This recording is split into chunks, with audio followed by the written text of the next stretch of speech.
एक महत्त्वाची बातमी।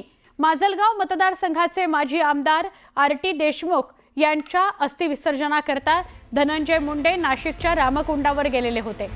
देशमुखांचं औसारोड इथं अपघाती निधन झालं। यावेळी धनंजय मुंडेंची प्रतिक्रिया घेण्याचा प्रयत्न प्रसार माध्यमांनी केला, पण धनंजय मुंडेंनी नो कमेंट्स असं म्हणत तोंडाला कुलूप असं इशाऱ्याने सांगितलं होतं।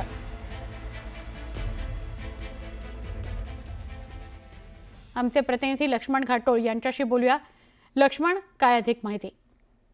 सुवर्ण, धनंजय मुंडे आज नाशिकमध्ये आलेले होते। नाशिकच्या रामकुंड परिसरामध्ये माजलगाव मतदारसंघाचे माजी आमदार आर.टी. देशमुख यांच्या अस्थि विसर्जनासाठी ते नाशिकमध्ये आलेले होते। गोदा घाटावरती अस्थि विसर्जन केल्यानंतर माध्यमांनी त्यांना वेगवेगळ्या प्रश्नांबाबत विचारणा केली। यामध्ये विशेषतः अंजली दमनिया यांचा आजचा होणारा जबाब जो आहे त्या प्रकरणामध्ये देखील धनंजय मुंडे यांना विचारलं असता त्यांनी मात्र या सगळ्या विषयावर बोलण्यास नकार दिला। त्यांनी एक सूचक इशारा जो आहे तो माध्यमांच्या कॅमेऱ्याकडे केला। तो म्हणजे तोंडाला लॉक लावलेला आहे, आपण झिप ज्या पद्धतीने लावतो त्या पद्धतीने त्यांनी इशारा करून माध्यमांना एक सूचक इशारा दिला की मी या सगळ्यावरती सध्या काहीही बोलणार नाही। आणि असा इशारा करत धनंजय मुंडे जे आहे ते रवाना झालेले आहे। आज ते वेगवेगळ्या कार्यक्रमांसाठी नाशिकमध्ये असणार आहे, ज्यामध्ये काही धार्मिक कार्यक्रमांना देखील ते असणार आहे। त्याचबरोबर एका विवाह सोहळ्याला देखील धनंजय मुंडे जाणार आहे। मात्र हे सगळे कार्यक्रम होत असताना त्यांच्यावरती वेगवेगळे आरोप होत असताना त्यांच्या वेगवेगळ्या प्रकरणांमध्ये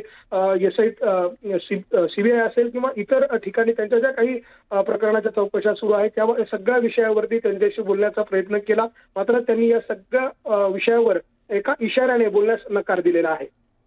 नक्की, धन्यवाद माहिती दिल्याबद्दल। त्यांनी सगळ्याविषयी कुठल्याही गोष्टीविषयी बोलायला नकार दिलेला आहे।